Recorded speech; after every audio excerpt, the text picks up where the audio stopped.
Robert Kerr is the one that gave you the real heavy material, and he really kind of pedantically went through it. Now I'm going to give you the comic book version.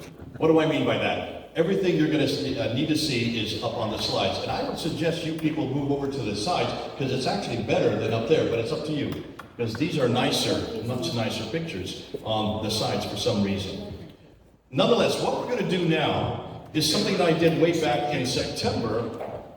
I was asked by there at Calvary Chapel, Chino Hills, to take everything that I teach that normally takes me 16 hours and reduce it down to 1 hour. Jack Hibbs is the pastor there. We're good friends. He said, Jay, I want 1 hour, just 1 hour. I said, there's no way I can get 16 hours into 1 hour. Well, I was wrong. I did get 16 hours into 1 hour, and that's what you're going to see now. Now, that has gone online, and over 3 million people have watched it.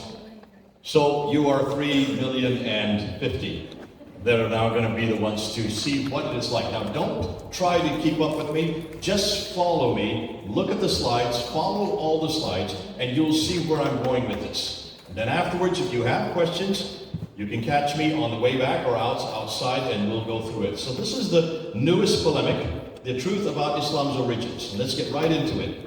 Looking at why is it we're even asking this question? Well, the reason is very simple. Remember I said at the very beginning of this conference that there are 3 forms of polemics.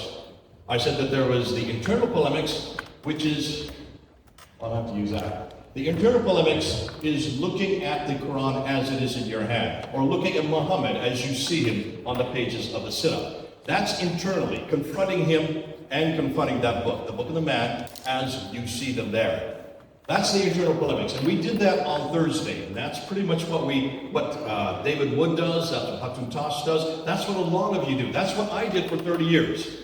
Confront the Muhammad I saw, confront the book I saw. The problem was I was closing doors to many, many people, and people were just walking away. Muslims especially, they got angry. And they called that hate speech, and they called that Islamophobia. And to be true, there was some truth in that. The second form of polemics is what we call cultural polemics, which is what we did yesterday, looking and seeing the example of Islam around the world, culturally, politically, socially, financially, and all the rest. And that's what we did on Friday. And then the third one we have saved for today. This is the external polemics. That's why we have Dr. Robert Kerr come in, because he is one of the leading authorities on this very area. And to unpack this, Chris, who's doing it and using it at Speaker's Corner, Mel, who has been there in Ireland, has been one of my right-hand men working with me over these years. Unpacking and looking not at the Quran as we see it, not at Muhammad as we know him, asking a much deeper question, did he even exist? Was that Quran even there? And was there a place called Mecca? So that's what we're going to do. The external polemics, it confronts Mecca historically, asking whether it existed. It confronts Muhammad historically. Did he exist in the 7th century in Mecca and Medina? It confronts the Quran historically. Did it exist in the 7th century? And has it been preserved for the last 1400 years? So, conclusion, this form of polemics does confront the very foundations of Islam without ever confronting the people of the Revelation or the Prophet. I don't need to sit and waste my time on Muhammad anymore. Who cares? I don't want to cause all this anger. And I certainly don't want to cause anger to the Muslims who hold him up with such huge admiration. I would just rather ask a much more simple question, did he even exist? And if he did, can you prove it? That lowers the anger. So, why the historical critique? Well, everything we use is evidence-based. So everything I'm going to do now in the next hour, I'm going to be looking at evidence, coins. I'm going to be looking at inscriptions. I'm going to be looking at manuscripts. I'm going to be looking at everything I can that's from the 7th and the 8th century. I don't care diddly squat about the 9th, 10th, and 11th century. You'll see why. It confronts the very foundations of the man of the book. That's why they call me the Book of the Man. That's why David, every time he sees me, he calls me the Book of the Man. It is neutral. Anybody can use this. This is not a Christian polemic. It is absolutely neutral. Does not attack Muslims, so it's not hate speech or Islamophobic. It is easy to communicate. It is visual, as you're going to see. It's all going to be up on the screen. And we are the only ones that have the only antidote, the only answers, and the only alternative to what I'm going to say tonight. And we're finding hundreds of Muslims who are coming to Christ because of this. And none of them, very few of them, are social mystics, which we tend to have gone through other methodologies. These are the Sauls who become Pauls. Ask me what I mean about that, and we'll talk about that later. So, does the external polemics include, what do they include? Well, they really include 4 areas. I'm going to look at the sources, then I'm going to go to Mecca, then I'm going to go to Muhammad, and I'm going to end with the Quran. You might say that's backwards, saying, yes, it is. There's a reason why starting with Mecca. Because it's the easiest to shut down, and once you shut down Mecca, you shut down the other 2. So that's why I'm beginning with it. But to do that, we need to look and see what Dr. Kerr has been saying today. So look at his talks, get it. We'll be putting it up on Founder Center, and then look at the videos that we've already put up. So I'm not going to unpack it today because there's just not enough time. That would take 16 hours. All right? So let's see quickly, in 1 hour, why each of these areas is so potent for polemics. Now, this is it. Muslims really are dependent on 3 things. They're dependent on 1 book, 1 man, and 1 place. Really, that's it. 1 book called the Quran, 1 man named Muhammad, and 1 place. Without any one of those 3, the other 2 fall down. You have to do that. In some ways, so are we. We're also dependent on 1 book, 1 man, and 1 place as well, are we not? The book is the Bible, the man is Jesus, and the place is Jerusalem. So, knowing that, we're very similar. We start from the same paradigm. Therefore, we understand them better than anybody else. And that's why, with these 3 foundational areas, we need to investigate. But I'm not going to investigate them 9th and 10th century. I want to investigate them in the century they existed, in the 7th century. And I'm not going to investigate them hundreds of miles away. I want to investigate them where they exist, in Mecca, in the Hijaz, that central area that includes both Mecca and Medina. So to do that, we need to start with a source question, and then we'll move to Mecca. So what are we doing by sources? Where did it all come from? Everything we know about Islam, about this man, this book, and this place, came from this area right here. Let me just get my pinpoint here. Came from this area right here. So let me just go ahead. So Muhammad, when he died, he only controlled the brown area here. You see it right there? That's it, according to Islamic sources. Not my sources. This is what Islam's telling us. And then after Muhammad, you have Abu Bakr, Umar, Uthman, and Ali, the 4 rightly guided caliphs. They expanded the borders to the orange area here. Over there it's better. You see orange. See how the orange is? Yeah. That is up until 661, from 632 to 661. After that, it then expanded during the Umayyad Caliphate to the purple area, that area there. So you can see, much of the expansion came during the 630 to 660 time period, that 30-year period. And that's the area that I really want to talk about. That's what we're going to spend time on. I'm not too much interested in the purple area, all right? So let's go ahead. I'm going to start with the timeline. According to what Islam tells us, the standard Islamic narrative, this is not my narrative, it's the Islamic narrative. This is what they say. They're the ones that tell us Muhammad was born in 570. He started receiving revelations in 610. He went up to the 7 heavens on the back of the winged horse there in Jerusalem. He went up to 7 heavens, met Moses in the 5th heaven, bounced back and forth between the 5th and the 7th heaven, getting the prayers down from 50 down all the way down to 5 prayers, went back down to Jerusalem and flew back down to Mecca. That's their story, that's not my story. In 622, he then moves with about 80 to 200 followers from Mecca up to Medina. And then in 630, boom, he dies. No, I'm sorry, he goes back to Mecca and he takes over Mecca without firing a shot. And then in 632, he dies. That's what Muslims tell us. Now, listen, do you know much more than this? I'm just giving you the bare bones, all right? After he dies, Abu Bakr takes over for about 2 years. He dies peacefully. Then Umar takes over and he expands the borders. He lasts only 10 years. He is killed. He is then replaced by Uthman, who only lasts 12 years. He is killed, but while he is the caliph, the Quran is finally written down. That's the Quran that we have in our hand today, the Uthmanic recension, as they call it. When he is killed, Ali takes over, and he lasts only 5 years before he is killed at the Battle of Siffin there with Muawiyah. So, that's it, folks. That's how Islam began. That's what you've been told, right? That's the only story you've ever been told. Do you believe it? You better say yes, because that's the only story you're going to get until tonight. So the conclusion is Islam was fully formed in the Hijaz by 661. But here's the question. How do we know all of the above? Where did it come from? Where did you get that story? You'd like to ask, don't you? Now, you would hope that it came from people that actually knew Muhammad, right? That were actually there, listening to Muhammad, hearing what he said, seeing what he did, like Matthew, Mark, Luke, and John. Don't we have the same genre? Don't we have Matthew and John who are right there watching Jesus, hearing what he said, wrote down what they saw, wrote down what he said, what they heard? And Mark and Luke got it from the eyewitnesses. So wouldn't we expect the same thing from Islam, which is much more recent? Of course we would. But that's not what you're going to get. According to the traditions, the standard Islamic narrative, everything we know about Muhammad, what he did, comes from the Sirah. The Sirah is the biography. But who wrote the Sirah? Well, you'd like to think someone who was there, right? Well, as you can hear what Dr. Kerr has been saying, no, it's this guy right here, Ibn Ishaq. But look at the date he died, 765. Do we have anything from him? No, we have to go to this guy here, Ibn Hisham. He dies in 833. Do your math. How many years between Muhammad and Ibn Hisham? 200 years, am I correct? Yeah. But we also have Al-Waqidi. He also writes another biography. But as Dr. Kerr has been telling us all day, they only put down what they wanted. They threw out most of it, and they got it from student after student after student. Therefore, they never heard Ibn Ishaq, and we don't have anything from Ibn Ishaq. So why don't we just get rid of Ibn Ishaq? Bye-bye, Ibn Ishaq. There he goes. Since there's nothing there from him, all right?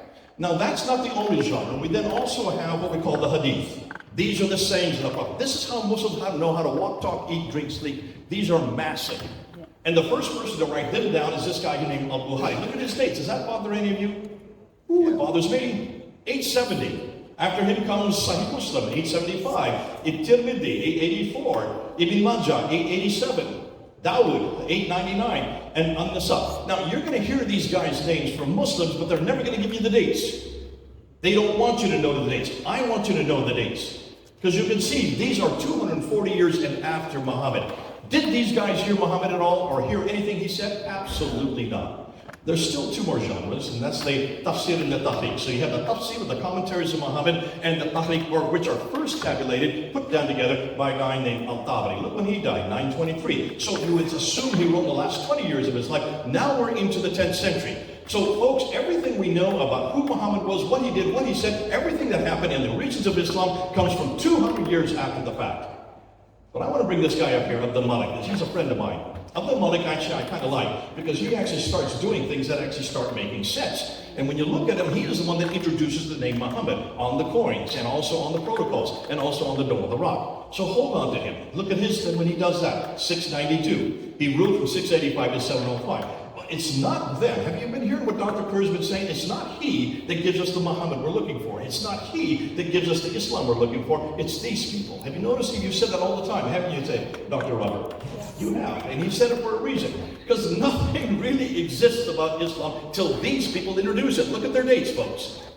That's 750. Muhammad died in 632. Can you see the problems with this? So, Muhammad was revealed 84 years after the Abbasids created him, 141 years after he was first introduced, yet 201 years after he supposedly lived. These are all too late. That's my problem. Not only that, take a look at where these guys lived. So let's take a look at what Muslims tell us. Everything happens in those two cities in the Hijaz. However, when you look and see where they wrote in that city, which is 1,200 miles away. Ibn Hisham, who was born in Basra, grew up in Cairo, and then did his writing in Baghdad. That's 900 to 1,200 miles away. Yeah, Al-Bukhari, who was from Bukhara, which is in Uzbekistan, that's 2,600 miles away. Al-Tabari, who is the one that gives us the tafsir and the tahriq, he was in Tabaristan, northern Iran. That's 1,700 miles away. None of these traditional writers lived or worked in Mecca or Medina. They were too far to the north of Mecca and came from the west and east of Baghdad. These are all originated by the Abbasids from 750 AD onwards. The Islam we know today is not an Umayyad Islam. It's an Abbasid and later Islam, as we're going to find later. Now, comparing to Christianity, let's ask the same question. Because we also have a Sirah of Jesus. That's Matthew, Mark, Luke, and John. We also have a Hadith of Jesus. That's Matthew, Mark, Luke, and John. The red letter edition. We also have a Tafsir of Jesus. That would be Paul's letters, where he expounds on what Jesus said. And we also have a Tahriq. That would be the book of Luke, right? That talks about the history of the early church. So we've got the same genre in the New Testament. Let's ask their dates. Well, when you look at their dates, everything that you see written about the Hadith, the Tafsir, the Tahriq, and the Sirah of Jesus are all written within 15 to 60 years of Christ's death. Whereas everything we know about Islam is 200 to 300 years. Which would you guess is more authoritative? If you want to compare the two, as a comparison, if we as Christians had to depend on sources for Jesus, comparable to what Muslims are dependent on for Muhammad, Jesus would not begin to appear until the 3rd century. How would we defend him? Yet we're not forcing Muslims to answer that question. We've got to show the dates. We've got to find them and hold them accountable to how late everything they're dependent on. hold on a minute, did I just not say the Sirah was written by Ibn Hisham? Did I not just say that he was living in the 9th century? So where does this book come from? Because this is the book you all have to read. This is the book by Alfred Guillaume, am I correct? Isn't he the one that gives us the whole story of Muhammad? Isn't he the one that we're dependent on? But ask anybody in this room whether or not we have the manuscript of Ibn Hisham. No, we don't. No, in fact, there are, as we've been here today, there are over 36 different biographies, all attributed back to Ibn Hisham. But the man who actually wrote this book, the book that we have to use, the one that you've all studied, the one that has been translated into every language by Alfred Guillaume, though he claims it comes from Ibn Ishaq, we've already thrown Ibn Ishaq out, so we know it's not from him. But it's not from Ibn Hisham either. Where do you think Alfred Guillaume got his material from? This old gentleman right here. Heinrich Friedrich Wustenfeld, who wrote the biography between 1858 and 1860, published it in 1860. Everything you know about Muhammad today that Muslims are following comes from a German scholar who went to 4 different German cities, put it all together, tabulated it, published it, and that's why we're all dependent on this old chap. The man who Muslims are dependent on to know who their prophet is or what he did is an elderly German linguist who wrote Muhammad's story 160 years ago, thus over 1,000 years too late. If that isn't bad enough, and this is for you, Dr. Kerr, what about the other traditions? Remember, over and over again, we've heard today that we can trust those traditions, right? Al-Bukhari, Sahih Muslim, Ibn Dawud, all the others. I'm going to throw that out the window as well. Look what we have now found. Where are the first extant manuscripts for any of these? Now, we've been working on this, and this is what we have found. The Hadith, Abu Dawud, supposedly who wrote in the 9th century, the first manuscript does not appear till the 10th century, that's 100 years later. Sahih Muslim does not appear until the 11th century, Ibn Majah to the 11th century, An-Nasai to the 12th century, Jami al-Tirmidhi not to the 13th century, and the most important one, the one that we all are dependent on, the one that is Sahih Bukhari, does not appear till the 14th and the 15th century. That is 500 years too late. Why haven't we known this before? And why haven't Muslims told us? Folks, we can throw out almost all of these traditions because you've got to go to the first extant manuscript. Otherwise, you'll see why. Now, what about the companions of the Prophet, and the Muwatta, the Manabi, the Hanbali, that comes in much later, and the Musnad, and the Tayalisi? Look at their dates. They are the 9th century, 12th century, 13th century, and that is 600 years too late. What that means, my conclusion, these documents were all supposedly created in the 7th to 9th century, yet they don't begin to appear until the 9th to the 15th century, thus from 100 to 600 years too late. Proving that this suggests they were all written by others hundreds of years later, consequently they are all redacted attributions. Nothing more than that. These are all attributed to these men. We don't know if any of these men wrote one word of what has been attributed to them. So you can understand why the scholars' conclusions, what the problems are today. Islam, as we know, they say, did not exist in the 7th century, but evolved over a period of 200 to 300 years. The Quran probably was not revealed to one man in 22 years, but likely evolved over a period of a 50 to 100 year conclusion. The history of Islam, at least from the time of Caleb of the Malik, 685 to 705 and before, is a later fabrication.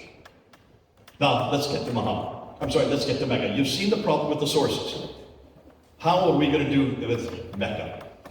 Why is it so important? Well, remember, there are 3 legs on which Islam is dependent. The book, the man, and the place. Quran, Muhammad, and Mecca. If you start to confront one of them and it begins to crack and fall, the other 2 come crashing down as well. You cannot hold them up. You've got to have all 3 standing. If we eradicate Mecca, then there is no Islamic Muhammad, nor is there any Islamic Quran. Once you shut down Mecca, I don't care what Muhammad you're talking about, he's not from Mecca. And if the Muhammad is not from Mecca, then who is he? He's not the Islamic Muhammad. I don't care what Quran you bring to me or try to defend. If it's not from Mecca, I'm not interested. It's no longer the Quran that the Muslims are dependent on. That's why we start with Mecca. This is what they claim. Mecca is the oldest city in the history of mankind. According to chapter 7, it is where Adam and Eve were then thrown down. Eve was thrown down there. Whoever threw them down was a lousy shot because Adam ended up somewhere in Sri Lanka. Don't worry, he was 90 feet tall. So he went boom, boom, boom, boom, and made his way up to Mecca to meet his wife again.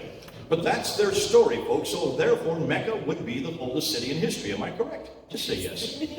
Also, according to chapter 21, it's where Abraham rebuilt the Kaaba. So 1900 BC, there has to be a Mecca there for Abraham to do that. And it's the center of trade, north, south, east, and west. So it should be the best known city in the history of mankind. If it's not old and that well known. Now, I'm not going to go through all of Mecca. We did so much of Mecca today, and just look at Dr. Kerr's, go look at his video and just see what he did. He destroyed Mecca. So I'm not going to unpack that to you. I'm just going to show you the conclusions. Since Mecca is foundational for both Muhammad and the Quran, without it, they both fall, as I said. It is important, if Mecca is so important for Muslims, that they believe that the earth is the most important city in the history of mankind, yet references to Mecca and in the Quran and the traditions don't hold up historically. It's not near Sodom or Gomorrah, or that Abraham or Ishmael or Hagar ever lived there. So that's the first problem. Number two, the vegetation and people listed there are all 600 to 1,000 miles to the north. Take a look at all the references and the traditions to this place where this prophet lived.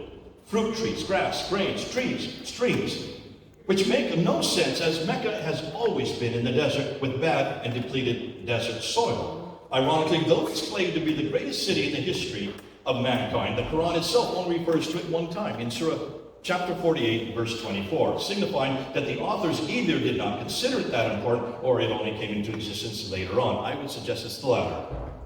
Geographically speaking, the Quran and the traditions refer to up to 300 prophets that were buried there. If they were buried, they were there buried in a kneeling position, they would still be there today. Why is it when you take a look and see, I'm sorry, I'm doing the wrong argument. Let's look at the one that's on the screen. Maybe I better look at my own notes. That's not what we're talking about. We're talking about the people that came in contact with this prophet, whose name we only find 4 times. In other words, this prophet has over and over again, he has contact with these people who are from Ad, which is what we know today as the people of Uz. He has contact with people from Thamud, who would be the Nabateans, and these people from Gideon, who are the Midians, who are the Midianites. Now take a look and see where they are. Take a look, they're all up here. Oh, I better get the other part, the other laser. Let's get the bigger one. They're way up here. Notice that, but Mecca's way down here. See where Mecca is? That's 600 miles further north. Unless this guy either had a helicopter or a plane, how did he go 1,200 miles in one day on camelback? Absolutely impossible. The Quranic Arabic, as well as the supposed prophets, are all situated in the north. As Dr. Kerr has said a few times today, when you look at the Quranic Arabic, you look at the Arabic in the Quran, and you will see a Nabatean Aramaic. The Tar Marbuta, the Alaf Maksura, these are not in Sabbaic Arabic, yet they're in the Quran. The definite article, these are not in Sabbaic Arabic, yet that's the Arabic that would have been used in Mecca and Medina. So what are they doing in the Quran? Obviously, whoever wrote the Quran did not come from Mecca or Medina, because the Arabic they used was from the south, not from the north. So you've got the wrong Arabic in the wrong place. That should show you right away that the Quran is from much further north. Have you noticed how many times I've said north tonight? Everything is further north. Everything is further north, not from the middle and not from the south. Mecca is where the Muslims contend that between 70 and 300 prophets, this is what I was trying to say, are buried. Yet with all the buildings now being constructed in Mecca, when you build tall buildings, you have to have deep foundations. They should be digging up all kinds of artifacts. They haven't found one thing, nothing that is from BC. More than that, it seems the Saudi Arabians know that they're having a problem. They're cementing everything up. If you take a look there, you can see Khadija's house. Right here, it's been cemented over. That's Khadija's house. Over there is where Muhammad was born. They're cementing these historic places up because they know that sooner or later they're going to have to show us what is underneath that area. Dr. Patricia Kura did a study of looking at all the different civilizations around Mecca to see if she could find any reference to these to the city. She went to all the civilizations. She went to the Assyrians, she went to the Nabateans, she went to the Romans, she went to the Persians, she went to the Himyarites, she went to the Nubians. All these civilizations that you see there in red, all surrounding Mecca, not one word at all that she could find. Now this woman could read and write 15 languages. She read them in their original language. She was the first to do that.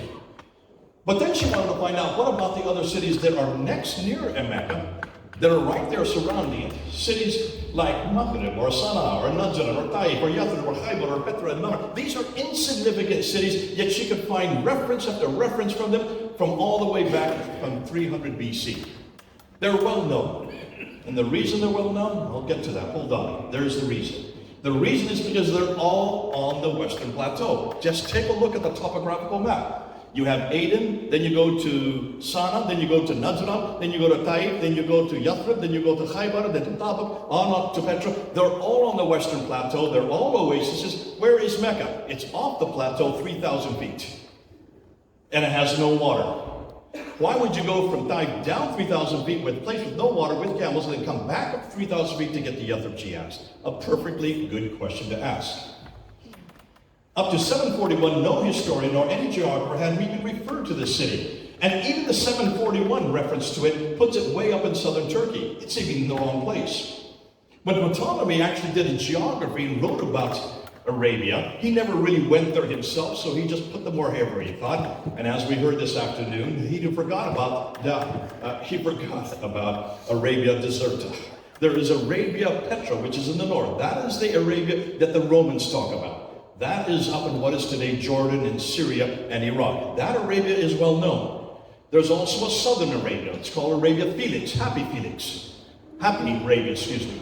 In the middle is called Arabia Deserta for a very good reason. No one's there. It's a desert. And that's where Mecca and Medina are. No wonder none of the maps have it on it.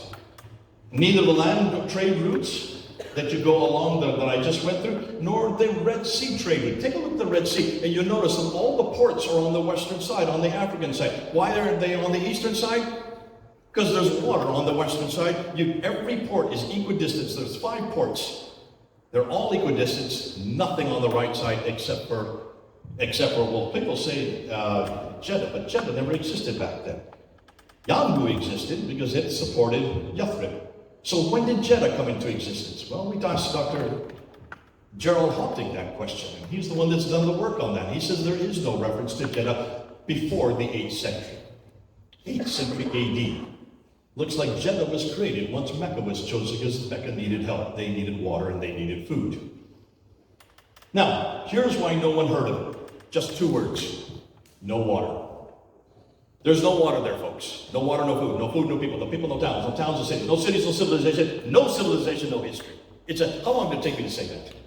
5 seconds. That's all you need to say.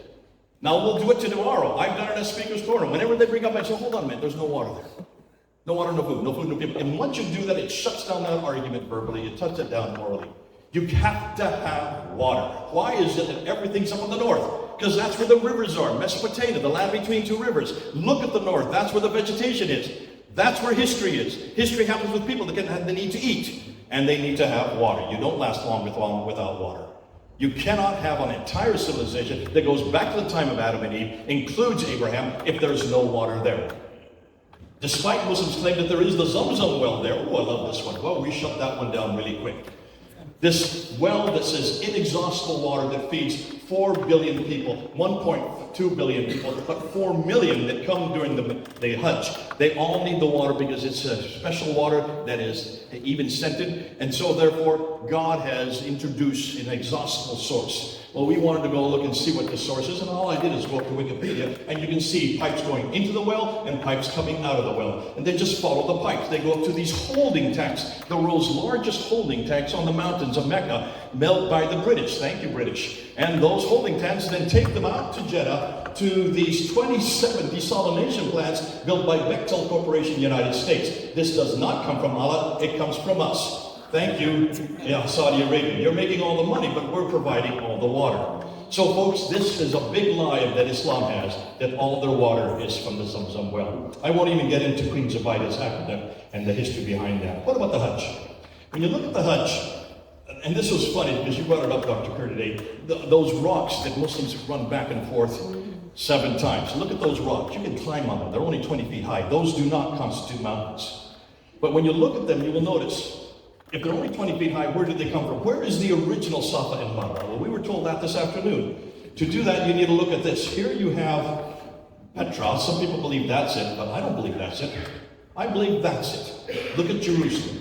There you can see, and I'll show it to you right now. When you look at Jerusalem, you'll see Mount Moriah. What's the Arabic name for Mount Moriah? Marwa. Between it is the Kidron Valley. On the other side is Mount Scopus. What's the name for Mount Scopus in Arabic? Safa. The original Marwa, the original Safa are in Mount Scopus. When you go, before the Muslims do even go back and forth between Marwa and Safa, they circumambulate counterclockwise 7 times. Why number 7 and why counterclockwise? Because the Jews did that in Jerusalem. Everything has been copied from the Jews. It's all coming from that place. No mosque had a Qibla facing Mecca until 715. This is a huge problem for a lot of Muslims. Now, they weren't called mosques that early. They were probably called temples. Nonetheless, they're all facing Petra all the way up until 715. The first one that is facing Mecca is not till that later. The antecedents for the Meccan pilgrimage makes more sense with Jerusalem than they do with Petra, as they are not only earlier, but they are used many of the same functions. In conclusion, certainly, someone, somewhere, at some time, should have known about this city, yet no one, anywhere, nor at any time has, proving that it never existed at the time of Muhammad, nor during early Islam. So if Mecca did not exist, then what do we do with Muhammad? And what do we do with the Quran, since they are both dependent on Mecca? That's next. Let's now look at Muhammad. Problem with Muhammad, just follow the evidence on the ground. So this is what they claim.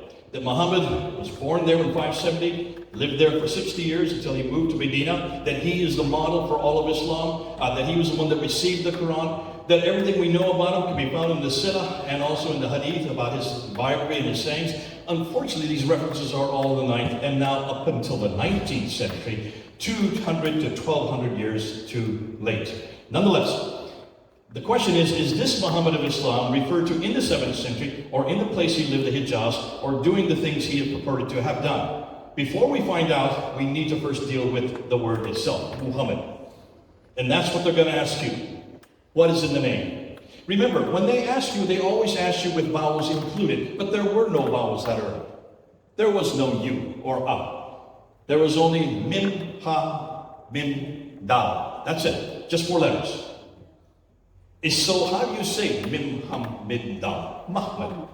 Or Mihmad, or whatever you have to put the vowels there. So you need to go back to those 4 letters. And when you go back to those 4 letters in the 7th century in Arabic, it would have been Mahmad because there were no, I already said that, just 16 consonants. Today there are 28. The vowels were only created and added in the 8th and 9th century. So when you look at the manuscripts, take a look at those manuscripts. There you have the Ma'il, the Samarkand, the Petropolitanus, and the Sonnet. Do you see any dots or any vowels there to give you the vowels? That would be the Dama, the Kasra, the Fatah, to give you the vowels, and the dots to give you the consonants. Do you see them there? None. Now this one does start to have it. You see it on the photocopy manuscript.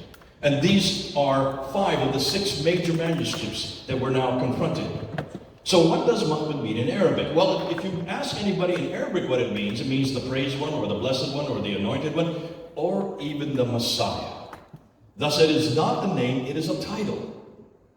It was first introduced by the Ugarites in 1400 BC, then taken by the Hebrews. Now, all over through the Bible, 11 times you will find Muhammad in the Bible, and it's right there in Song of Solomon 5:16. The altogether lovely one, the altogether lovely referring to Solomon is the Muhammad. So he was well known in Hebrew.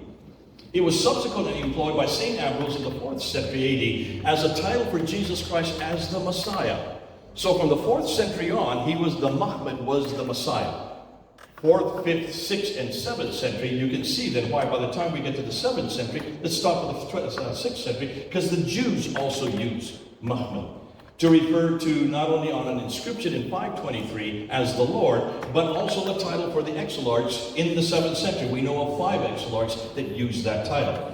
So by the 7th century, the Christians use Muhammad to refer to the returning Messiah, while the Jews use Muhammad to refer to the Messiah yet to come, including the 5 exilarchs. Each time they died, then the next one became the Messiah. He died, then the next one became the Muhammad. So it's understandable why then Muhammad was well known in that part of the world and at that time, including that coin that we're going to get to, because that coin you can see, the Mim, Ha, Mim, Dal. You see it there? If not, we'll show it to you later on.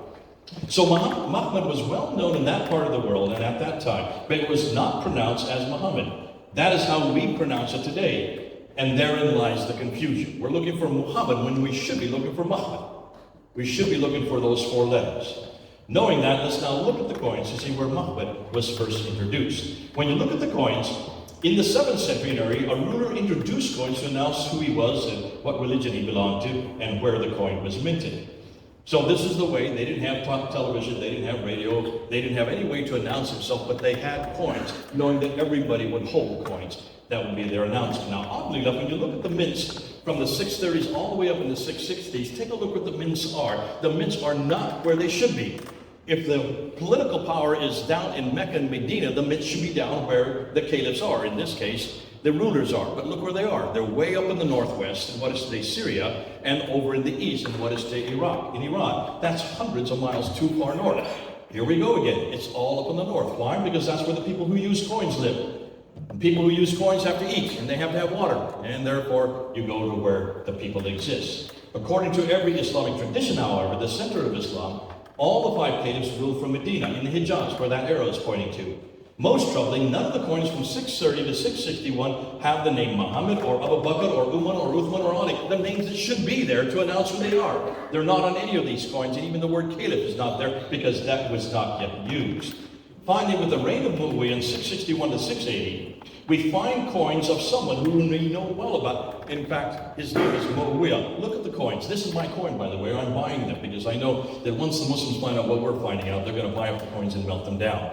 So if you find them, let me know and I'll buy them from you. So there you can see, there's the ruler with his, notice what's on his hand on either side and notice what's above his head. There's a cross, there's a cross, there's a cross. There's the denomination and there's a cross. Obviously, this man is a Christian. So it looked like Muawiyah was a Christian.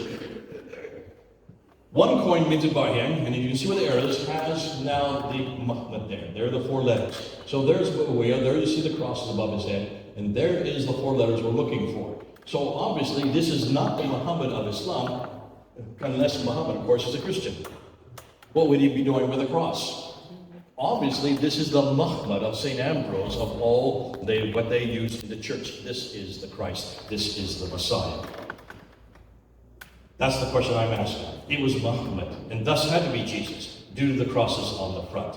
Note, these coins suggest that all the Umayyads were Christians. What's more, we can pretty well conclude that Muawiyah was a Christian, judging by looking at the inscription on the dam of Taif. Take a look, and Dr. Kerr went through this today. If you look at that, you will see the name Muawiyah, but it's in Greek. But notice, he refers to himself as the Abdullah, because he's using Arabic there, but those written in Greek, which is the servant of God, the Amir al-Mu'minin, who is the commander of the believers. So is he a commanding of what believers? Well, take a look right there. Boom, boom, boom, boom. It's the cross. Obviously, it must be Christian, because the believers are Christian right there. Now, the coins continue on, and by the time we get to Abd al-Malik, it gets really interesting. Because he begins to shift the coins. But it was between, and you notice he starts to mock the Justinian II and the Byzantine, who he's paying tribute to. He introduces his own coin, and what he does, he tries to mock, he mimics the Byzantine coin, but he takes off the crosses that they're holding on their hands, and he puts a deformed cross on the back. Here it is right here. You notice that? See, the one at the top is the Byzantine coin, and you can't see real well, but they all have crosses on their hands, and they're the Byzantine cross. This no longer has a cross piece, and the crosses are missing. This is an attack against the Trinity, it's an attack against the Byzantine, and it's an attack against the divinity of Jesus Christ. He, of course, Justinian II goes to war against him, he loses the battle, then Abd al-Malik introduces this coin in 693, and he's holding a sword. This is a victorious coin. Around the outside is the Shahada, La ilaha illallah, Muhammadur Rasulullah, proving that therefore that this is the beginning of the attack against Jesus, not as God, but as the messenger, the servant of God. He then introduces this coin in 696. This is my coin you're looking at. And all around it are references. Every one of them is attacking Jesus. It's attacking. Say not free, for God is one, and he has no son. Third, God is not begetted, nor is he begotten. Who's that attacking? The Trinity, the divinity, and the sonship of Jesus Christ.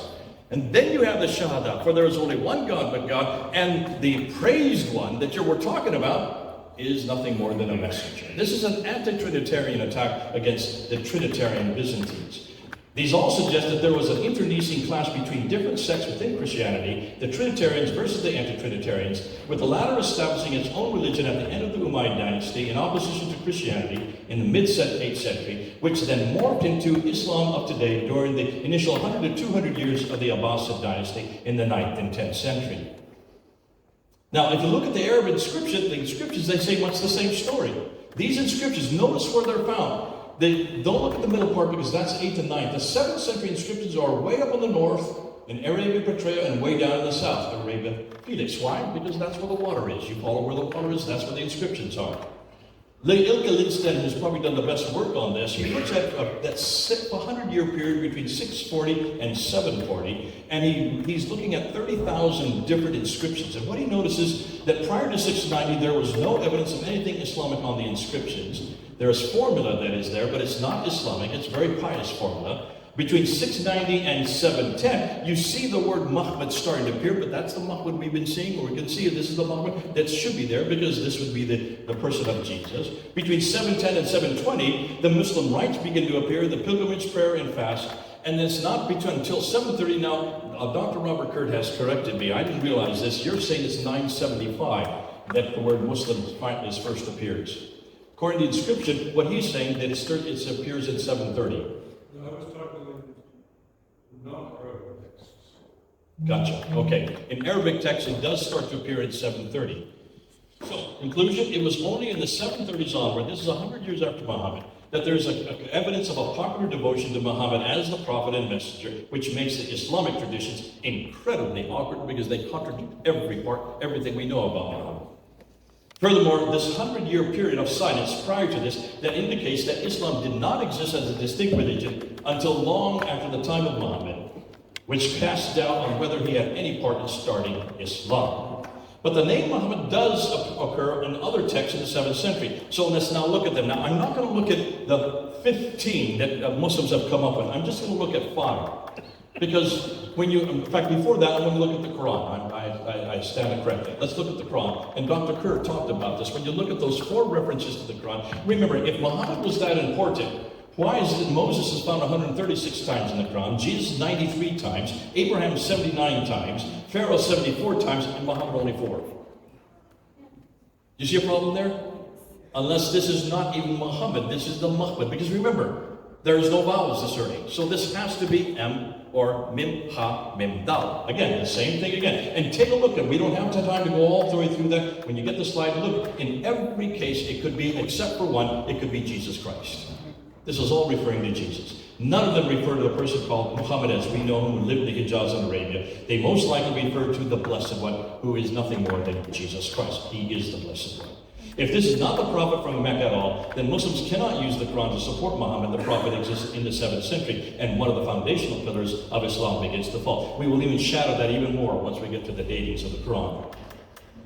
Now, what about in the Dome of the Rock? When you look at the Dome of the Rock, you will see many of the same inscriptions that are on the coins, because they're introduced by Abdul Malik himself, attacking the divinity, attacking the Trinity, attacking the sons of Jesus Christ, attacking the associators, which is interesting, and even saying that they will be victorious over the associators, and then you have the Shahada.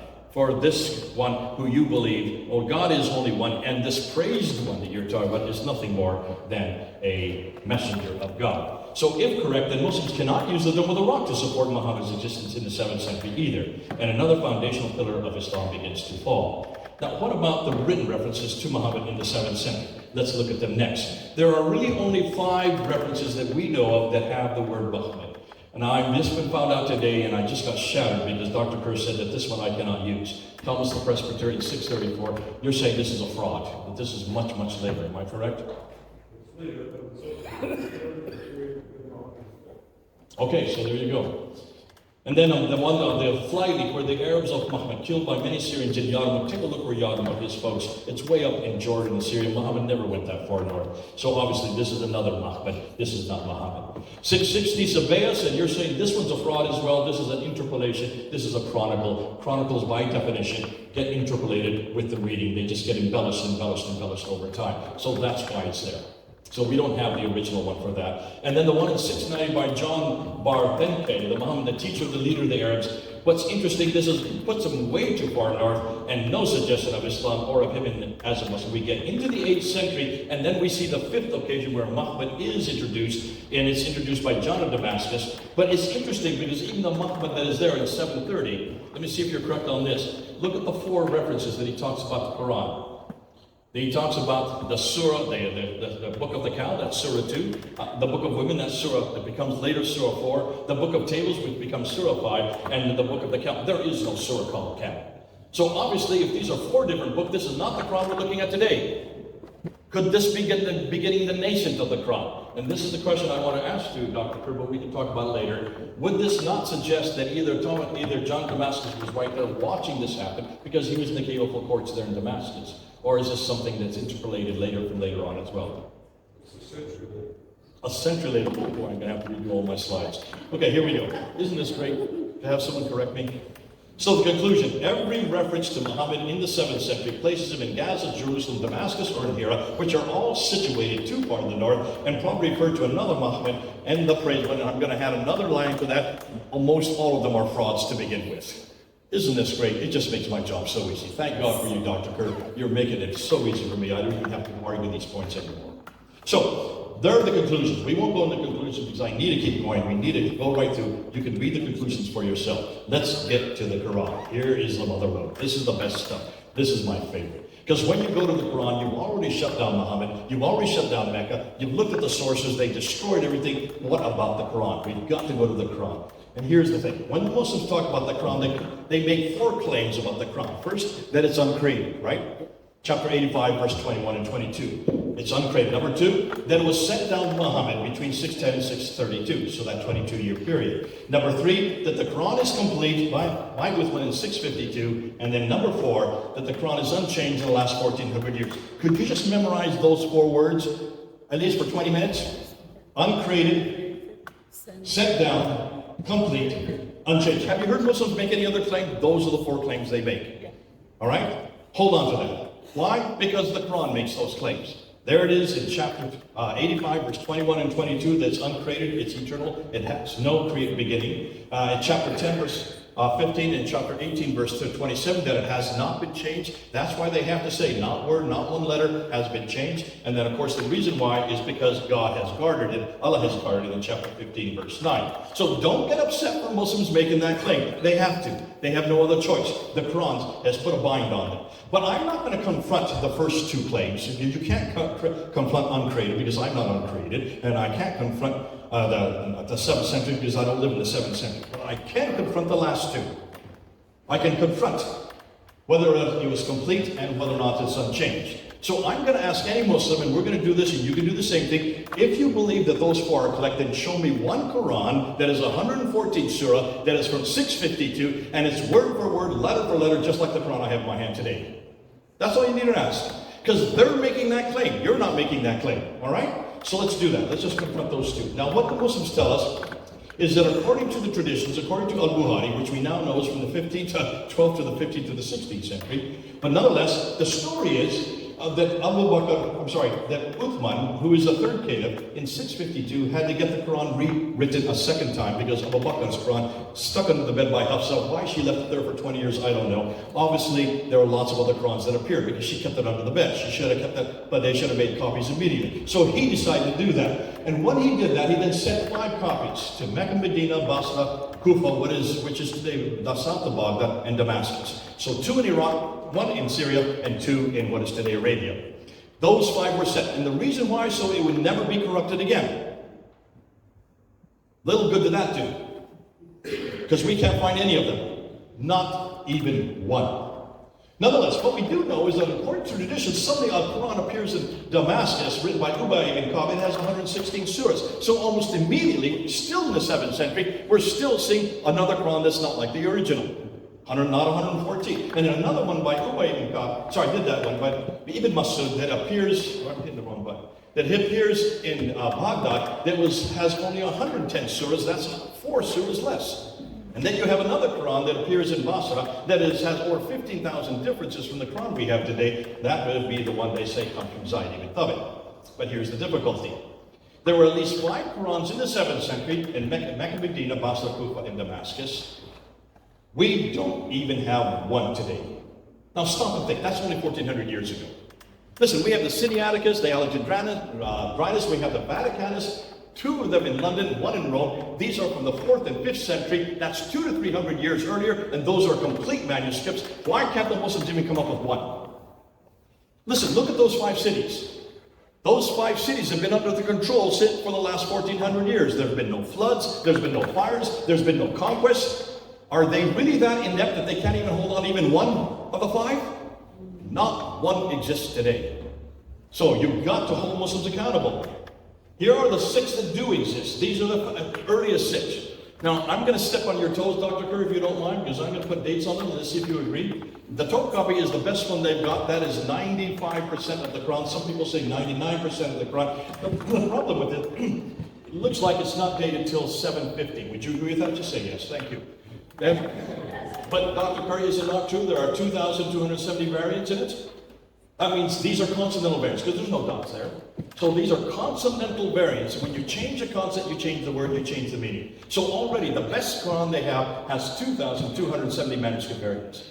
We've got to let the Muslims know that. The one on the right, the Summit, not only goes up to Surah 43, and of the 43 surahs, 16 of them don't even exist. The one that is complete is the only one that is complete, and there are so many grammatical errors that it's become an embarrassment for Muslims, because whoever wrote it did not know Arabic very well. Something like me. The Middle Quran, which is in the British Library, you can see it right down here. When it's here, it only goes up to Surah 43. So it's like the Summit Cup. Only about 50% of the Quran exists. It has hundreds of manuscript variants. The one on the right is dated to 790. That's the late 8th century.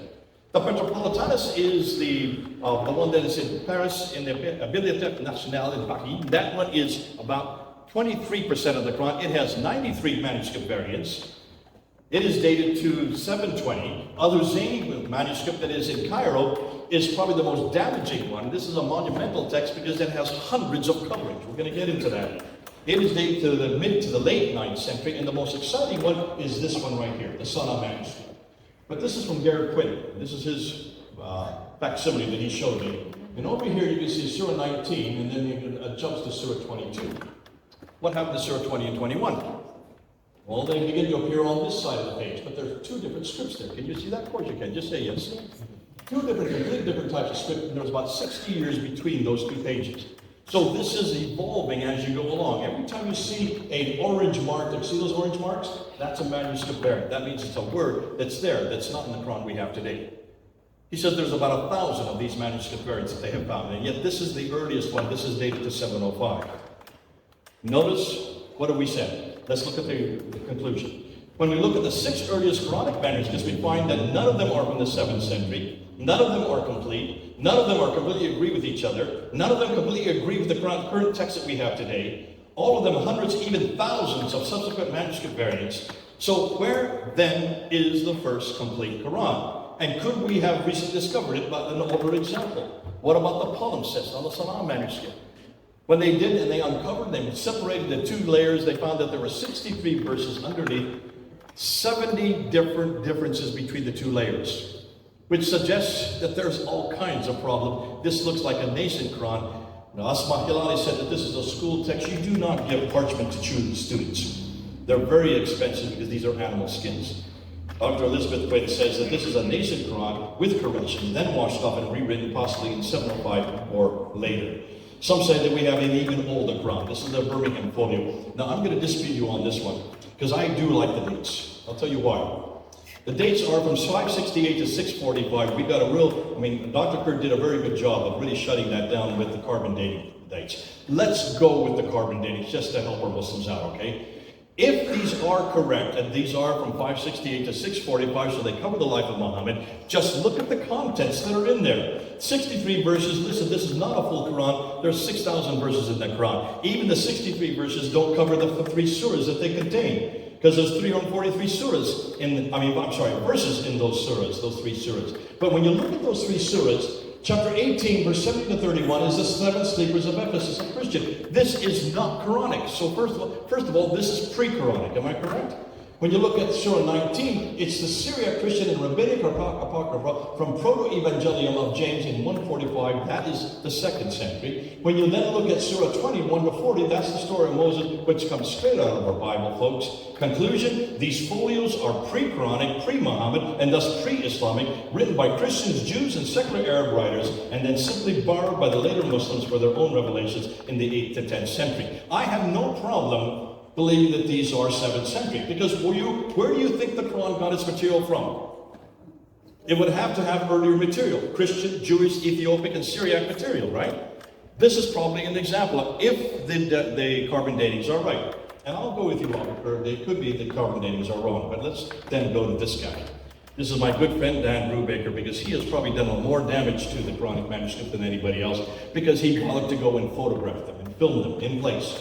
And he went to hundreds and found, oh, did I say hundreds? Thousands of manuscript variants. But these are not the qira'at that you've been hearing about. This is not the dots and vowels. These are the razm, the consonantal text. So when he went there, he noticed that there were hundreds of insertions. You see that insertion there? See insertion? These are inserted at a later time. Why were they inserted? Because now they actually correspond with today's Hafs consonantal text. Notice I'm going to say Hafs quite a few times. Here's ones where you see erasures. They erase that, erase that, erase that. What was there? We don't know. But what is left behind now support the Hafs consonantal text. Here you can see erasures overwritten. They just wrote over top. They didn't even try to hide it, not thinking that we would look at it. What happens now when you see the words that are written over top? They now support the Hafs text. Here's what we're writing without erasures. Entire lines that have been written over top of some of these manuscripts, proving that they were trying to standardize them to what? The Hafs consonantal text. Now here are the most damaging ones. These are coverings. See, there's a covering there, there's a covering there. Take a look at this page. There are 8 different coverings on one page. It almost looks like chicken scratches. But what is left behind now supports the Hafs consonantal text. Here you have selective coverings overwritten. They covered it, and then they just wrote with a few letters that were in a later ink and a much later ink. And then he came across these tapings, and he thought maybe these were because there was damage on the other side. When he looked at the other side, there was no damage whatsoever. That is censorship. That is standardization of the first order. These insertions, these erasers, these coverings, these patches suggest wholesale censorship during the 700-year Ottoman Empire, standardizing the text in each of these manuscripts to support the 1924 Hafs razm.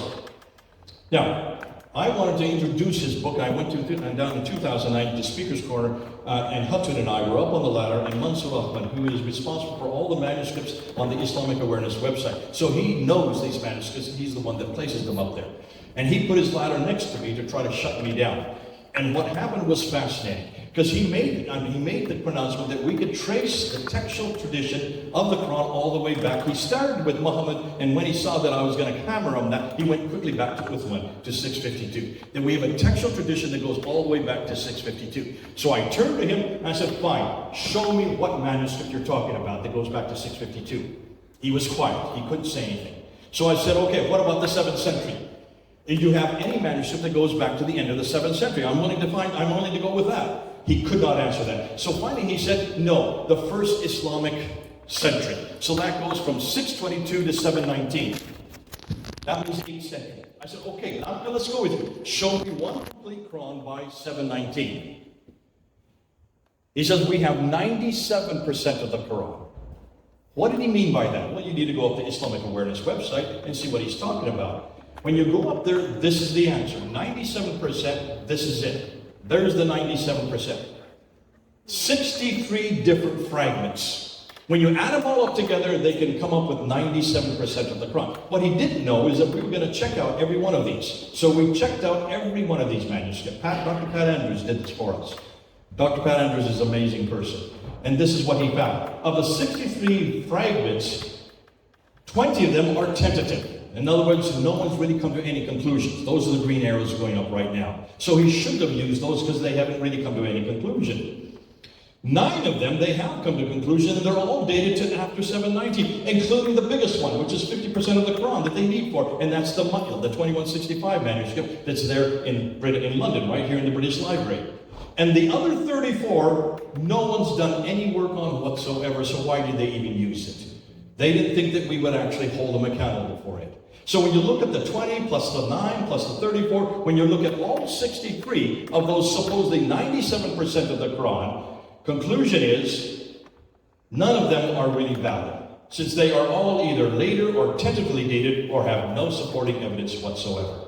So what are the qira'at then? What are these? These are the 8th century. We're now moving from the 7th century into the 8th century, and we come across these dots and vowels.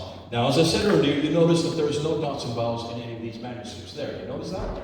So there were about 16 letters, it was them back in the 7th century, but no way to read it. You couldn't read what, you didn't know what you were looking at. So they had to introduce what they call ijams, which are the dots, and the harakat, which are the vowels. And they start introducing them in the 8th century. There you see a little smiley face. You don't know what that is. If you put one dot above it, that becomes a na or an n. 2 dots becomes a ta or a t. 3 dots becomes a tha or a th. 1 dot below becomes a ba or a b. And then 2 dots becomes a ya. So you have na, ta, tha, ba, ya. Suddenly now you can start reading it.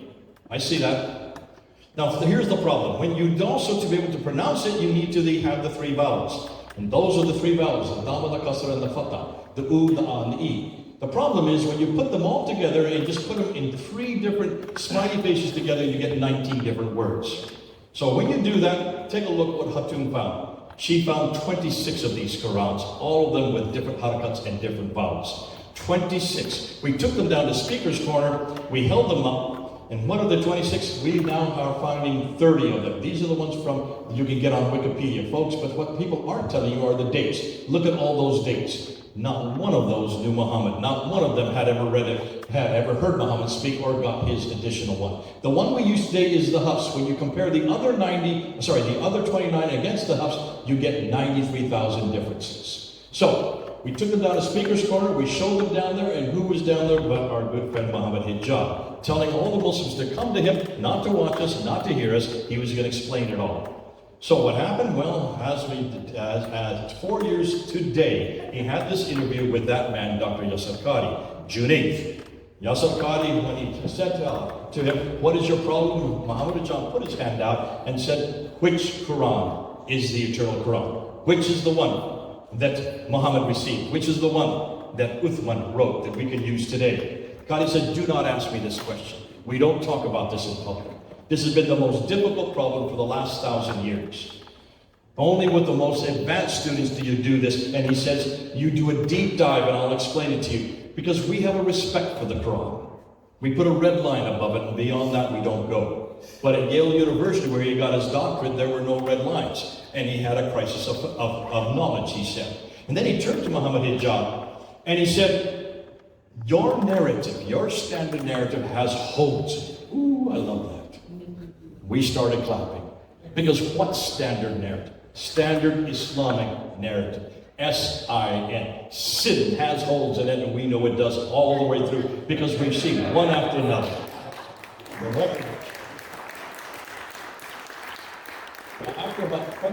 After about 28 minutes, finally he put his hand out the last time. He said, you've got to show me which Quran. And he says, okay, they're all the Quran.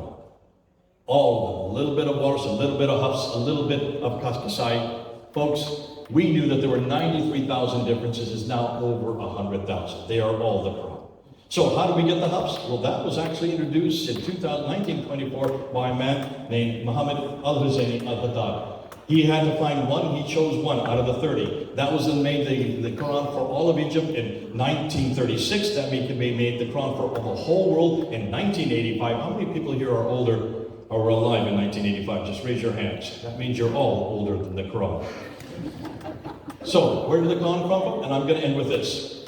To start this, we need to go back to the Germans, to Gunther Lilling, a friend of mine, who actually in 1970 wanted to look at the internal parts of the Quran and started looking at the poetry that's in the Quran. When he took the dots and vowels and put in Syriac dots and vowels, he found that these were Christian hymns underneath. Dr. Christoph Lutzer wanted to go one step further, and he did 7 different layers of looking at these dots and vowels, taking them off, replacing them, putting the Syriac dots and vowels. And when he looked back the lectionaries, he was able to uncover what we know as the dark passages, which is about 25% of the Quran. After he had done this and he read what these dark passages were, guess what he found? These were all lectionaries. These were all homilies. These were all hymns to Jesus Christ. It's not what he found, it's who he found. It had nothing to do with what he found. So, what we're now, and this is what I'm going to end with. Notice if you take off all the dots and you take off the vowels and you look for the Quran, which is underneath, who do you think you're going to find? Now tonight, have you noticed we've shut down the Quran, we've shut down Muhammad, we've shut down Mecca. But I want to go back to the Quran. Remember those 4 things I asked you to memorize? What was the first one? Sent down. eternal, sent down, complete, unchanged. Well, you all forgot it. It's just only been on 1 hour. So we pretty well know that the Quran is not eternal, it is not sent down, it was not complete, and it's been changed hundreds, thousands of times. Now, we would not make that claim about our Bible. Please don't. But we do have another Word of God, do we not? Yes. His name is Jesus Christ, the Logos, the Word of God, is he not? Let's ask those 4 questions of Jesus. Is Jesus eternal? Yes. Yeah, bingo. Number 1. Was he sent down? Yes. Number 2. Is he complete? Yes. Absolutely. Is he not unchanged? He has always remained the same. The very important.